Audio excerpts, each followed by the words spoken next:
When I take this off, I feel as if I'm eating food in front of somebody who's been fasting before a procedure. I'm, I'm, I'm sorry, y'all.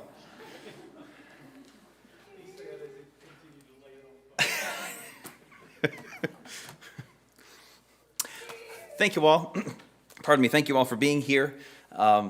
Those of you visiting with us, certainly glad to have you with us as well. Hope you'll come back and be with us anytime. We do this regularly on Wednesdays at 7. If you're in the area, be glad to have you back with us for a period of Bible study on Wednesdays. Or we have these days anyway. We have regular morning worship at 9:30, and then a Bible study period at 5. So on Sundays, that is. So we'd be glad to have you at any of those times. Please do come back and be with us.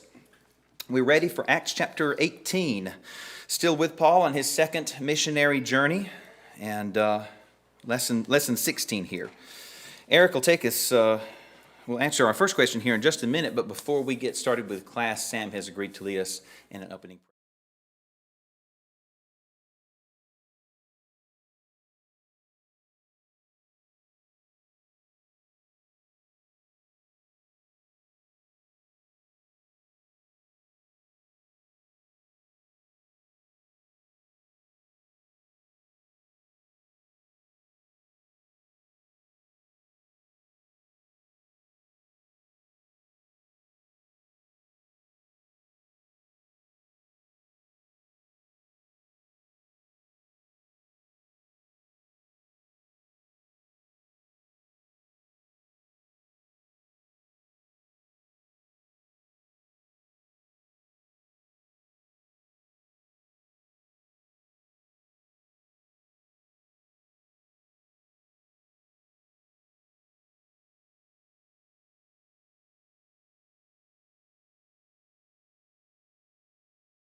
Amen.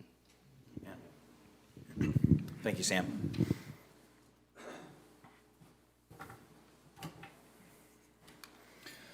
Well, just a reminder of where we left off. If you will recall, Paul left out of Antioch here and traveled up here through Cilicia and into Galatia, and he was prevented from preaching in Asia and up in Bithynia, so he sort of skirts Asia and makes his way over here to Troas so that he can hop over at the Spirit's direction to Macedonia and spend some time in Philippi.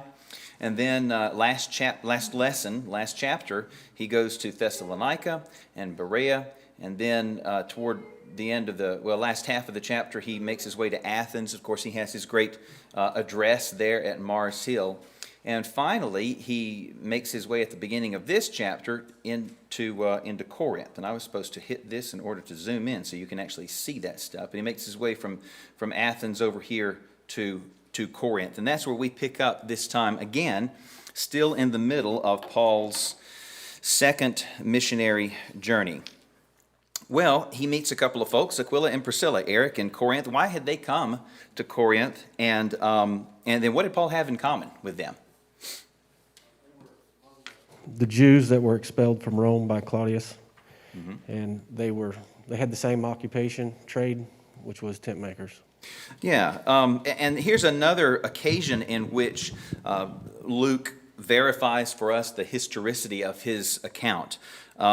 Claudius had apparently been a fairly easy to get along with sort of emperor, but there is a Roman historian by the name of Suetonius who talked about Claudius expelling the Jews because they were continually rioting at the instigation of somebody by the name of Chrestus.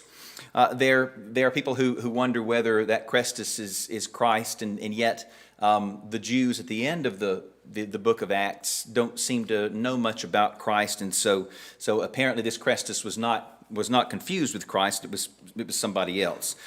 Maybe he was a Jew who was continually stirring up trouble, and so Claudius had finally had it with him and said, "Get out." But this is a decree that he issued in AD 49. It looks like, if my notes are correct here. And as you say, yeah, they were both tent makers, and those looking at the custom of the Jews at this time, you might think it would be a bit of a strange. I mean, it'd be kind of like me being a tent maker, right? Last thing you want me to do for you is make a tent. I write computer programs all day. Well, Paul is he's an academic. He's a rabbi basically.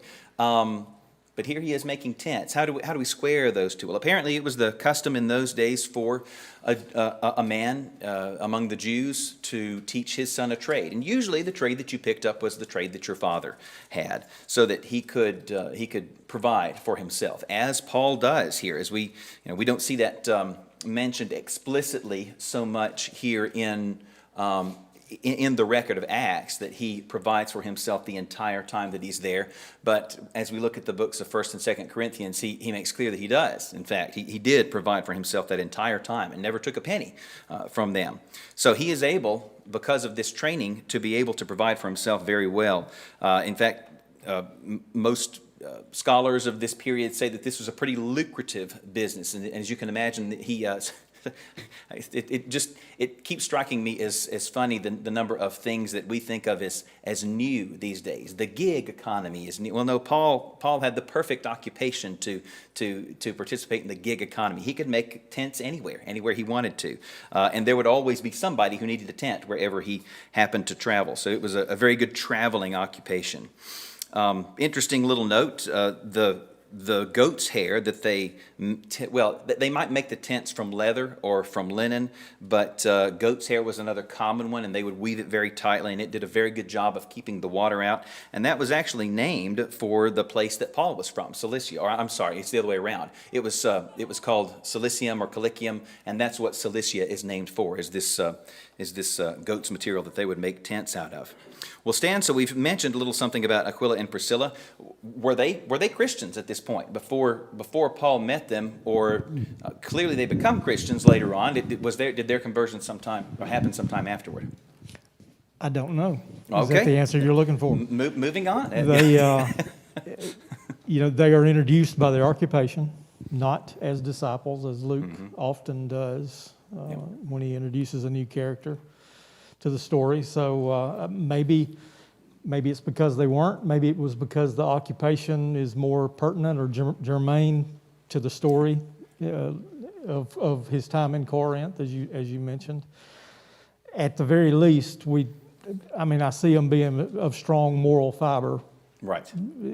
Paul's willing to associate with them, be known associating with them there, so it would not hinder his work in Corinth. And of course, they become very influential for good, eventually returning to Rome and hosting a church in their home. At some point. So no question what trajectory they end up on, whether they were necessarily Christians at that point. The case for the idea that they were Christians, Paul just seemed to pick right up with them immediately. It almost seems like a click that happens not only because you share the same occupation, and obviously they were Jews as well, but they just seemed to get along swimmingly from the very beginning. What was that? It mentions there in that same verse that Paul, or just after that he was spending the Sabbaths, of course, teaching and preaching. I can't imagine Stephen going and staying with someone during these meetings he's been at and not at least discussing the gospel daily. Exactly. So then they get along from the beginning. And also there's no account of their conversion after this. Usually when we meet somebody who's not a Christian that becomes a Christian, we have an account, right? But we don't have that. So that would be the points in favor of the idea. Well, they were probably already Christians. But the case against is as Stan mentioned, Luke doesn't call them disciples. So maybe they weren't. And we don't have any positive affirmation at this point of a church in Rome. It doesn't seem as if the gospel has made it there. Maybe it has, and so they would have had an opportunity to hear the gospel already. But bottom line, we just don't know.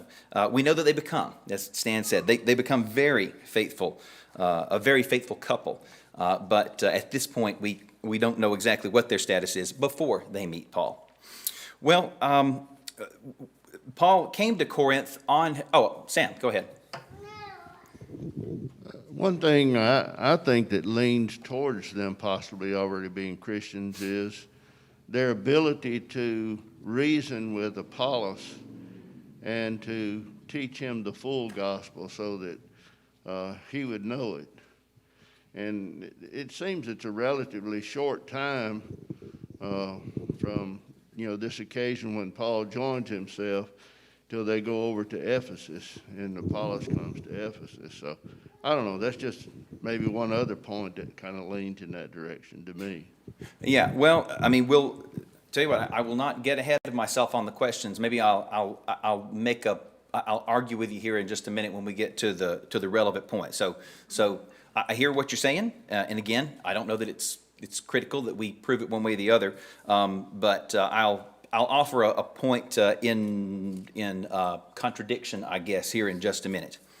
So let's talk right quick about who joined Paul in Corinth. Now, if you recall, when he left Berea and went to Athens, he went by himself, or at least Silas and Timothy were not with him. They stayed behind in Philippia, rather in Macedonia. Well, they are finally able to rejoin him here in verse 5, or I'm sorry, in looking at the wrong chapter here. In verse 5, when Silas and Timothy had come from Macedonia, Paul was compelled by the Spirit and testified to the Jews that Jesus is the Christ. So they were finally able to join him, and I wanted to highlight that because I think it'll have bearing on a little bit later question.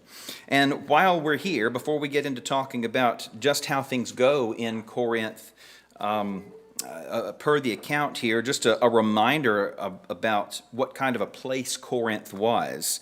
They had a temple of Venus or Aphrodite, there at the city, and though that place was staffed by ritual harlots, and so that's how they would conduct worship there at that temple. In fact, to be a Corinthian, if somebody called you a Corinthian, that was not a compliment. It meant that you were a playboy, that you were a person of loose morals, and to Corinthian eyes was to spend your time with harlots. So Corinth already had a a reputation even among the heathens for being a very worldly place, a very immoral place.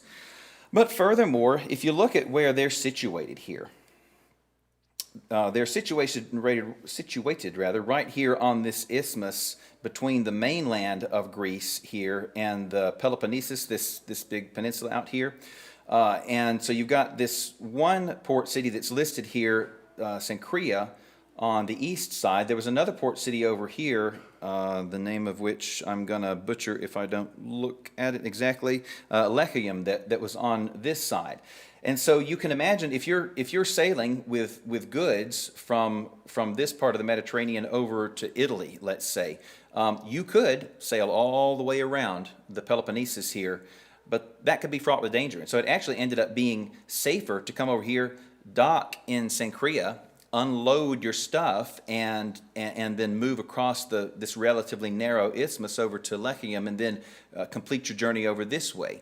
That was a safer and cheaper journey. In fact, I think I recall, I didn't stumble upon it when I was doing some reading this time, but I think I recall reading that they might even take the boats and drag them across the land. That's how narrow, I don't mean to say it's just 20 paces or something, but the fact that it actually ends up being safer and cheaper to drag a boat from one side of the isthmus to the other speaks volumes, I think, about how treacherous it could be, especially given certain times of year, to make your way all the way around the Peloponnesus here. Kind of like we've got the Panama Canal, and it's a lot easier to go through the Panama Canal now that it's cut than it was to go all the way around the Horn of South America. So as you can imagine, with port cities on either side there, Corinth enjoyed a lot of trade. They were a big place of industry, a very prosperous place. The Waldrons mention a Corinthian brass that was known throughout the Roman world and was very highly prized. And so Corinth was a famous city. You'll note, by the way, that the rich Corinthian leather was not highly prized. The Ricardo Montalban ads for Chrysler way back when, that didn't exist. So they didn't have rich Corinthian leather. That was just a marketing thing from Chrysler. Anyway, so this is Corinth. This is the place he is. A very prosperous city, but also a very immoral city. And you might think that this is a place that where the gospel might not take off so well. But how did the people in Corinth, Michael, how did they receive the gospel? Paul had some successes. He also had some failures. Tell us a little bit about how things went. So when he first went there, he went to he tried talking to the Jews, and it doesn't indicate that he got any kind of a foothold with the Jews. It seems that they rejected that pretty quickly. By and large, for sure. And so he left from there, and he told them, he said, I'm going to talk to the Gentiles then. If y'all have no interest, I'm going to the Gentiles. And they were much more receptive. It does seem that he made inroads with at least Crispus being a Jew as the ruler of the synagogue, him and his household. But verse 8 specifically says, and many of the Corinthians, hearing Paul, believed and were baptized. So he had much better success with the Gentiles there than he did the Jews. Yeah, absolutely. Yeah, we have one lone Jew that appears to, and I imagine it's probably more than that, but one prominent Jew that responded, but definitely by and large rejected by the Jews. We have this fellow Justus that he ended up staying. I think it's interesting that he leaves the synagogue and he goes right next door to stay with Justus. And so here these Jews didn't want him around teaching. Okay, fine, I won't come into the synagogue. I'll just teach right next door. Let's see. As we move to question number 5 here, Joshua, the Lord gives Paul some special encouragement here. Tell us about that. He spoke to him in a vision, telling him to speak boldly and to not be afraid, because God is with him and wouldn't allow anyone to harm him or attack him. And there were a lot of people in the city who were his people. Yeah, and I know this wasn't part of the question exactly, but just off the top of your head, why might that be of special comfort to Paul when he says nobody's going to attack you to hurt you? because he'd been run out of so many cities with people trying to attack him and harm him. And overall, people have been pretty hostile against him, and having a lot of people around him would give him comfort to know that not only is God protecting him, but it's also good comfort that you have good people around you as well. Yeah, exactly. I mean, stoned in Lystra, beaten and thrown in prison in Philippi. I can imagine this would be really, really special comfort to Paul. You know, throw in something else. When we look at the prophets Isaiah and Jeremiah and Ezekiel, what is it that God tells all three of those fellows from the very beginning? I'm going to send you with the message, but how are they going to respond? Not going to listen. That's right. They're not going to listen. So God goes ahead and basically, I want you to do this job for me, but I'm dashing your hopes up front. Well, the fact that Jesus says, oh, I've got many people in this city, tells Paul not only is he not going to suffer physical harm, the kind of which he had to not only fear but had to endure in times past, but furthermore, his message is going to take root here. There's going to be some success. As Michael has already pointed out, how many hearing believed and were baptized. Let me point something out that occurred to me here. If you recall, take a look. Well, let's look at the language, number one, that Jesus uses here when he's talking to Paul. Joshua mentioned it. Looking at verse 10 here, he says, I have many people in this city. Now turn over to John 16.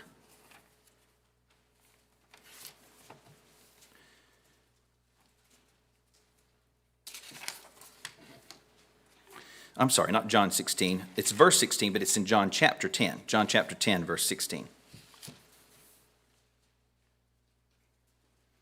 Now, this is Jesus talking about being the good shepherd. And he says in verse 16, again, John chapter 10, verse 16, other sheep I have which are not of this fold. Them also I must bring, and they will hear my voice, and there will be one flock and one shepherd. So the Mormons want to take that verse and they want to construe it to mean, well, Jesus is talking about his disciples in the New World. And Calvinists look at that and they say, well, he's talking about the folks who will believe later, but who are already predestined to be his disciples. I can actually agree with them if we agreed on the definition of predestined. But obviously, I disagree on how they understand the idea of predestination. But when you take the New Testament as a whole, clearly, and especially the book of Acts here, clearly Jesus is saying not only Hebrews, not only Jews, but also Gentiles. Gentiles will be a part of this flock. I will be one shepherd over all of them. So that's very clear what he's saying. And he's saying that these have not yet believed. They're not yet my disciples, but they will be. They will become a part of this fold. Well, I think we have similar language here that Jesus uses back in Acts 18 when he says, I have many people in this city. It's not that these people were already converts, but rather they were people that Jesus knew would believe. They were people who would hear the gospel and they would respond favorably to it. And so I think that's what he means when he says, I have many people in this city. All right, so now moving on to question number 6. Alan, when we look at how much time Paul was able to spend in the cities there in Macedonia, how does his time in Corinth compare to that? Verse 11, it indicates he gets to stay in Corinth at least a year and 6 months, and maybe more, depending on how you read the rest of the chapter. When it mentions he stayed many days, but we know at least a year and a half, whereas he was lucky if he got to stay a week and a half in some of the other places. I mean, he would go in, he would teach, he would have a little success, and he would be run out of town. Yeah. Anywhere from days to weeks. Yeah. And here he has a chance to settle in. And it's interesting that comes right after your comments about, I have many people, you got work to do in this city. And there's a lot of people that need to hear what you have to say. This is specific to Paul's mission from that wording, is that this is your job and you'll hand it over to somebody else later. Yeah. So. Yeah, good call there. Yeah, at least a year and 6 months, and the fact that verse 18 goes on after that to say a good while or many days.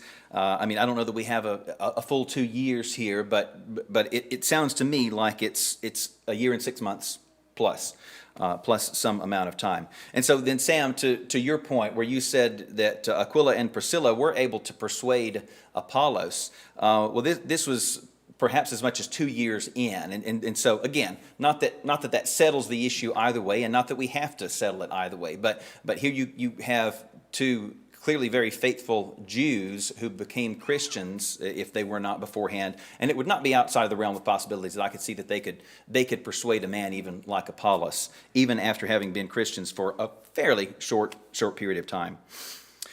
All right, then, so moving on to question number 7, Daniel. We have here, when we look at the letters of 1st and 2nd Thessalonians, we have some evidence that perhaps Paul wrote them at this time while he was here in Corinth. So what kind of stuff did you find there as you looked there? In 1 Thessalonians, Paul mentions, I think it's chapter 3, verse 6, that he wrote to them right after Timothy had come back to Corinth and was bringing news of them. So he wrote to them immediately. Mm-hmm. I think the time frame, this is Paul's first epistle, so around 51, 52 AD. So the indication, you can cross-reference both books. You can kind of stop and take this almost at the point where Paul changes his base of headquarters, if you want to call it that, right? So moving to, I just lost the name, sorry. Corinth? Corinth, yes, sorry. After he changed kind of his location where he was working. We just said it a moment ago, sorry. Oh, the My House of notes back Justice, is that there. what you're talking about? Yes. Yeah, okay. So as he said, we don't see it as much in Acts. We get a little bit more added to the timeline when we look over in 1 Thessalonians, the last part of chapter 2 and into chapter 3. But so one of the reasons I mentioned in the questions that Timothy and Silas, of course, had just arrived there in verse 5 of chapter 18. When we look at what Paul has to say in 1 Thessalonians, again, we're not going to spend any time to speak of in the content of the book, but just attempting to place where they are in the timeline. If we look here in verse 6, but now that Timothy has come to us from you and brought us good news of your faith and love, that you always have good remembrance, and so on and so forth there. So it seems like Timothy arrived to wherever Paul was after Paul had to flee that area after being there, as Alan said, fairly short period of time. He was really concerned for how they were doing. And when Timothy arrived, he was able to send Timothy back with this first epistle. And then it doesn't sound like Timothy is there for very long before he brings back word of how they received the epistle, and Paul is able to write back in 2 Thessalonians. So it appears to be all in a fairly short period of time here that we have Paul's first epistle to the first epistle that we have recorded, period, to the Thessalonians, and then a second one shortly on the heels thereof, because he deals with some misunderstandings that they apparently had from the first letter. All right. So moving to question number 8 here. We have this business, after he is there for about a year and a half, we have this business of being brought up in front of Gallio. So Andrew, tell us how this went. What kind of charges did the Jews bring against Paul before Gallio, and then how did Gallio end up taking all this and handling it? Well, the Jews bring a charge that Paul's teaching men to worship God contrary to the law. Mm-hmm. And their entire plan just backfires on them really harshly. Gallio immediately responds with, what does this have to do with the law, with wrongdoing, with me, with bringing anyone? If this was a matter of wrongdoing, then I would hear it. Mm-hmm. But it's not. It's very similar language to what we find with Pilate at the very beginning, with some of his conversations and statements that I see no fault. Well, what's going on? Well, you're bringing him because of envy. But here he's very dismissive, so much so that after he's not going to hear them, the Greeks take the new ruler of the synagogue, and beat him right there in front of the judgment seat, and he takes no notice of it at all.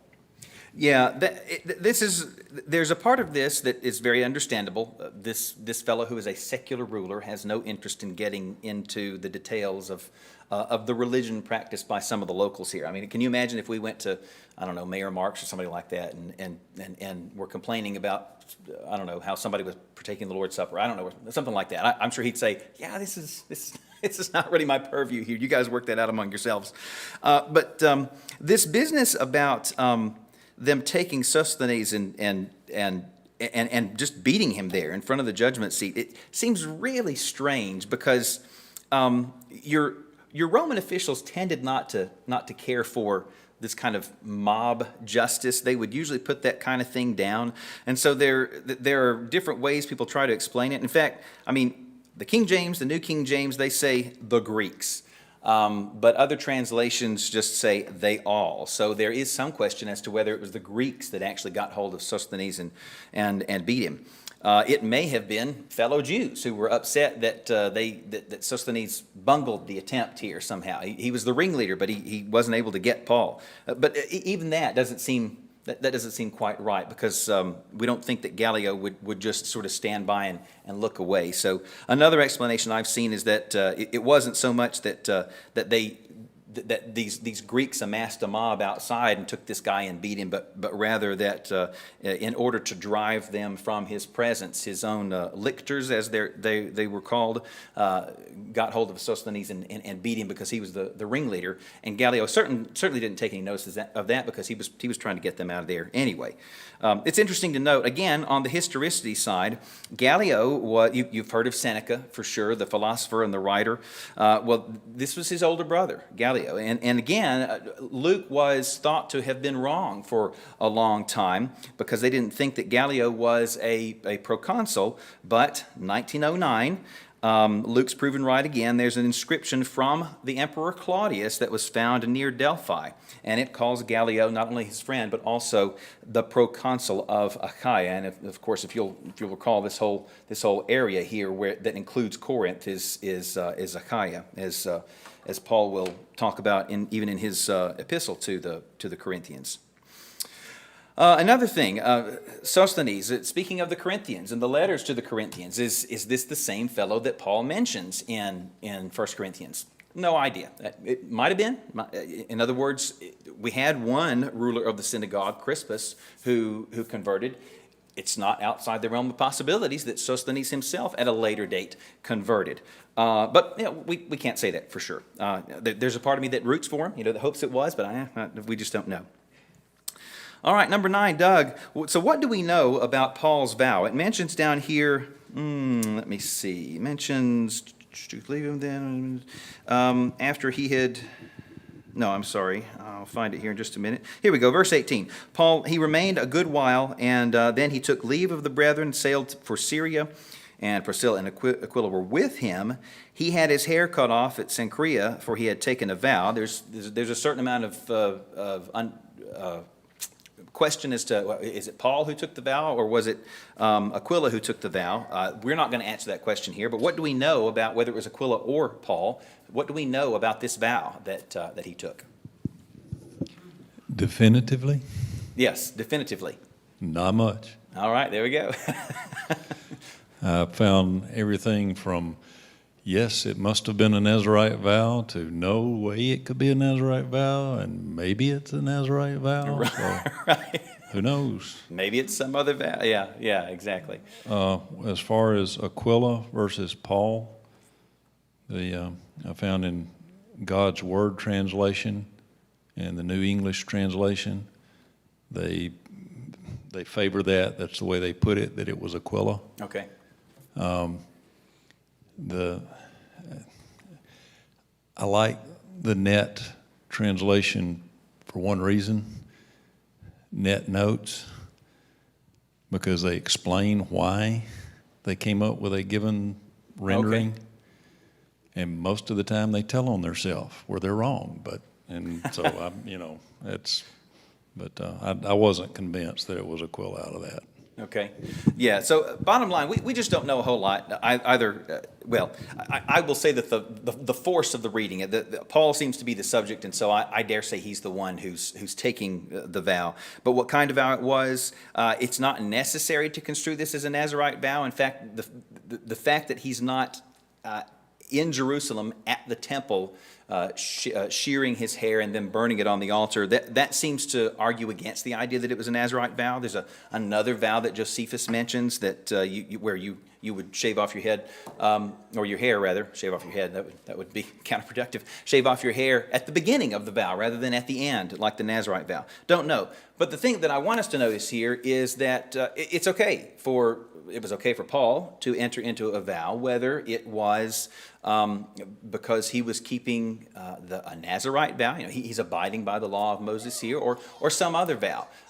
We can conclude, I think, from Paul's behavior that a Christian can enter with God's approval, thoughtfully, not rashly, but thoughtfully into a vow, if you see fit. Again, whether it's to abide by some custom or whatever, just so long as it is not inherently immoral in and of itself. Well, moving on, number 10 here. So Paul doesn't stay long in Ephesus. He makes his way from Corinth over here and sails over here to Ephesus. He doesn't stay long, rather, because he says he wants to make it to Jerusalem. Well, as I keep reading, I don't really ever find a place that it says he makes it to Jerusalem. Stephen, did he ever make it there? Well, first of all, if you're reading from the New American Standard, it says, "But taking leave of them and saying, I will return to you again if God wills, he set sail from Ephesus." And every translation from the American Standard forward basically translates it that way, leaving out the "I must make it to a feast," with the exception of the New King James, which of course would be based on the King James. Mm-hmm. So, in the first place, when I read your question and then read the New American Standard, I thought, I don't know what you're talking about Jerusalem at all. But of course, Look, you're using an inferior. But I knew I could not use the translation in front of me, and so I went and looked, and of course the older translations do include that phrase, as do older manuscripts. Yeah. But the key question is in verse 22. When he had landed at Caesarea, he went up and greeted the church. It doesn't say Jerusalem. But Caesarea is the port city to get to Jerusalem. Mm-hmm. And more importantly, the phrase "going up" is a critical phrase there. To go up in Jewish culture generally means to go up to Jerusalem. Mm-hmm. Jerusalem is always, no matter where you are, it's always up. Even if you're at a higher elevation, they would say going up to Jerusalem. And so it's not directional, like we might say go up if you're going north. Right. But they mean up, generally the mountain, but also up, in a more maybe in a more symbolic way, going up to Jerusalem. So almost certainly that's what it means in verse 22, that he landed at Caesarea, he went up to Jerusalem. And in fact, the Net Bible would translate it that way. Would include Jerusalem, and greeted the church. And then he goes back up to Antioch. So yes, he did make it there. Whether or not he was making there for a feast or not depends on what translation you're using. That's right, yeah. Yeah, and it would be strange, it says that he set sail for Syria. It would be strange for him to come clear down here to Caesarea and then have to go by land. Right, all the way Seleucia would be the place to land. Yeah, this is where he'd want to sail to over here, Seleucia. Sorry, I should have had another slide that zooms in on Syria a little bit better and Judea. But anyway, yeah, so given where he landed and also what you're talking about there, this idea of going up, that Jerusalem is sort of implied there. And I brought this question out, some of you, why are we spending time on this? It's easy for me. Maybe you guys pay better attention than I do, but it's easy for me to miss implications in the scripture, and we see this a lot in the scripture, where if you'll stop and think about it, you're left with no other conclusion. But if you're reading through hurriedly or not really paying attention, you can miss stuff like this. So I just wanted to point that out. I mean, okay, granted, not all the manuscripts say I'm heading for Jerusalem, but assuming that it does, it looks like maybe something got missed. Did he make it there or not? Well, yes, I think he did because of the reasons that Stephen mentioned there. All right, number 11, Nathan. Paul, so he goes back up to Antioch, but then it doesn't sound like he stays very long before he's ready to embark on the third. So here we have the end of the second missionary journey, and we barely able to blink before he's off on the third. And where does he go on the third, or here at the very beginning of the third, anyway? So, despite I guess what seems to be the consensus on maps, that he stops in Tarsus, it just tells us here that he goes to the region of Galatia and Phrygia, and presumably Derbe would have been his first stop. Yeah. So all I'm doing here is getting us on the map, and yeah, you're right. Now this is still a second journey slide. I don't have a third journey slide, but the idea seems to be if you're going this way, this is probably the route that you're going to take. But yeah, so he makes his way over here, and that's where we will pick him back up here in the next lesson as he makes his way over toward Ephesus. And we're going to leave him there for a minute while we go back to Corinth for just a minute and pick back up with Aquila and Priscilla. So finally, Tony, you got 3 minutes, so right quick. Tell us about Apollos. Who was he, and how did Aquila and Priscilla help him out? Apollos was a Jew. First of all, he was born in Egypt, in Alexandria, which you can see there on that map, a major city of Egypt. He was an eloquent man. He was well taught, mighty in the scriptures, it says. So he knew the Old Testament, well instructed in the ways of the Lord. He was a fervent man, fervent teacher, diligent, zealous teacher.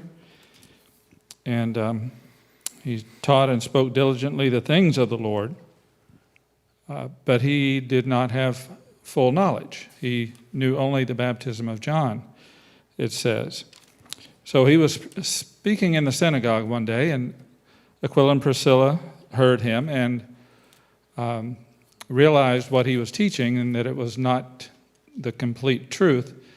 So they pulled him aside and taught him the things that he was missing, the ways of the Lord, more perfectly, or more completely. And so what was his reaction? Well, it doesn't say so here, but we find out later that he was a fellow laborer. Apollos was a fellow laborer with Paul. And so it is necessarily implied that he did take the teaching well and was baptized into the Lord at this time. And, well, at some point. And he became a diligent teacher with perfect knowledge.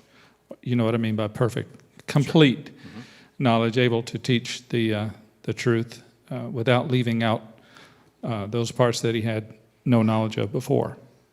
Yeah, and I think we can even conclude, even in this little portion of the account, that he became a Christian right here, because it says that he desired to cross to Achaia, and the brethren wrote. So you wouldn't think that the brethren in Corinth would write. I'm sorry, in Ephesus rather would write and commend him unless he were a Christian.